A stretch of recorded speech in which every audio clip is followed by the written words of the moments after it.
मालिका ठरलं तर मग आजचा भाग 25 जानेवारी भाग. आजच्या भागात सुभेदार कुटुंबियांसमोर प्रियाचा आणखी एक नीचपणा उघड झाला आहे. अन्नाचा अपमान केल्यामुळे घरातील सर्वजण प्रियावर प्रचंड संतापले आहेत. प्रताप अत्यंत संतापलेल्या स्वरात प्रियाला विचारतो, अन्नाचा असा अपमान करताना तुला काहीच कसं नाही वाटलं तन्वी? सायलीला त्रास देण्यासाठी तू इतक्या खालच्या पातळीवर उतरलीस? अगं तुला किमान लाज कशी नाही वाटली? प्रतापच्या बोलण्यावर पूर्णा आजी आपला कडवटपणा व्यक्त करत म्हणते, तू कोणाकडून लाज वाटण्याची अपेक्षा करतोस प्रताप? तिच्याकडून, जिला घरच्या माणसांचा आदर करता येत नाही, ती अन्नाचा काय आदर करणार? त्याचवेळी कल्पनाही प्रियाला जाब विचारते, अगं सायलीचं जाऊ दे, पण किमान अस्मिता आणि पूर्णा आजीचा तरी विचार करायचा होतास ना? इतकी क्रूर कशी असू शकतेस तू?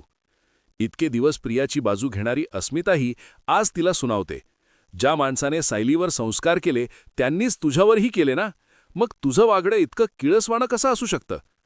प्रिया स्वतःचा बचाव करण्यासाठी सॉरी, मला फक्त एवढंच वाटलं होतं की म्हणत सारवासारव करण्याचा प्रयत्न करते, पण अश्विन तिला मध्येच थांबवत ओरडतो, बस, तुला काय वाटतं हे मला ऐकायचंच नाहीये. अन्न फेकून देण्याचं जगात कोणतंही जस्टिफिकेशन असू शकत नाही. पूर्ण आजीला औषधं घ्यायची असतात, अस्मिताताई प्रेग्नेंट आहे, या सगळ्यांची तुला खरंच पर्वा असती तर तू इतका नीचपणा केलाच नसतास.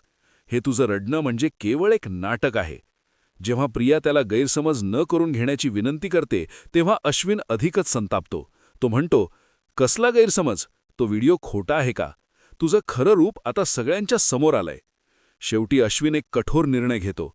तो प्रियाला सुनावतो, तुझा खोटेपणा मी आधीच पाहिला होता, पण आज तू अन्नाचा जो खेळ मांडला आहेस तो अक्षम्य आहे.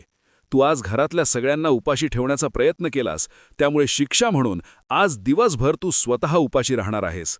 अश्विनच्या या कठोर शिक्षेमुळे प्रिया सुन्न होते आणि आजचा हा रोमांचक भाग इथेच संपतो.